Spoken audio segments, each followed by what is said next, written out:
சகரியா 12ஆம் அதிகாரம். இஸ்ரவேலை குறித்து கர்த்தர் சொன்ன வார்த்தையின் பாரம். வானங்களை விரித்து பூமியை அஸ்திபாரப்படுத்தி மனுஷனுடைய ஆவியை அவனுக்குள் உண்டாக்குகிற கர்த்தர் சொல்லுகிறது என்னவென்றால், இதோ சுற்றிலும் இருக்கிற எல்லா ஜனங்களுக்கும் நான் எருசலேமை தத்தளிப்பின் பாத்திரமாக்குகிறேன். எருசலேமுக்கு விரோதமாய் போடப்படும் முற்றுகையிலே யூதாவும் அப்படியேயாகும். அந்நாளிலே நான் எருசலேமை சகல ஜனங்களுக்கும் பாரமான கல்லாக்குவேன். அதை கிளப்புகிற யாவரும் சிதைக்கப்படுவார்கள்.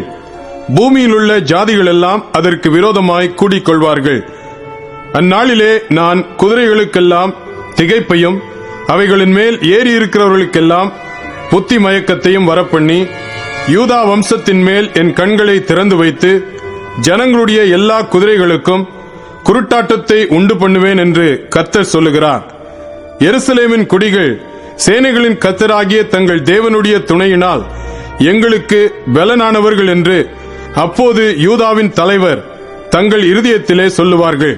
அந்நாளிலே யூதாவின் தலைவரை விறகுகளுக்குள்ளே எரிகிற அக்கினி அடுப்புக்கும் வைக்கோல் கட்டுகளுக்குள்ளே எரிகிற தீவட்டிக்கும் ஒப்பாக்குவேன்.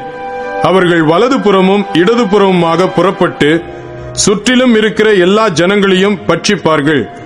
எருசலேம் திரும்பவும் தன் ஸ்தானமாகிய எருசலேமிலே குடியேற்றப்பட்டிருக்கும்.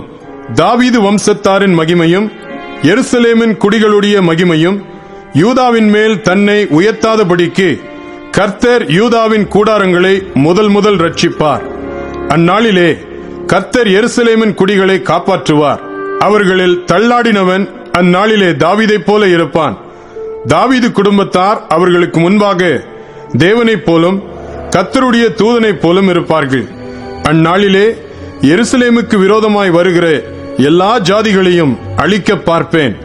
நான் தாவீது குடும்பத்தாரின் மேலும் எருசலேம் குடிகளின் மேலும் கிருபையின் ஆவியையும் விண்ணப்பங்களின் ஆவியையும் ஊற்றுவேன். அப்பொழுது அவர்கள் தாங்கள் குத்தின என்னை நோக்கி பார்த்து, ஒருவன் தன் ஒரே பேரானவனுக்காக புலம்புகிறது போல எனக்காக புலம்பி, ஒருவன் தன் தலைச்சன் பிள்ளைக்காக துக்கிக்கிறது போல எனக்காக மனங்கசந்து துக்கிப்பார்கள். அந்நாளிலே மெகிதோன் பட்டணத்து பள்ளத்தாக்கின் ஊராகிய ஆதாத்ரிமோனின் புலம்பலை போல எருசலேமின் புலம்பல் பெரிதாயிருக்கும். தேசம் புலம்பிக் கொண்டிருக்கும். ஒவ்வொரு வம்சமும் தனித்தனியாக புலம்பும். தாவீது குடும்பத்தார் தனியையும் அவர்கள் ஸ்திரீகள் தனியையும், நாத்தான் குடும்பத்தார் தனியையும் அவர்கள் ஸ்திரீகள் தனியையும், லேவி குடும்பத்தார் தனியையும் அவர்கள் ஸ்திரீகள் தனியையும், சீமேயி குடும்பத்தார் தனியையும் அவர்கள் ஸ்திரீகள் தனியையும், மற்றும் உண்டான சகல குடும்பங்களிலும் ஒவ்வொரு குடும்பத்தின் மனுஷர் தனித்தனியையும் அவர்களுடைய ஸ்திரீகள் தனித்தனியையும் புலம்புவார்கள்.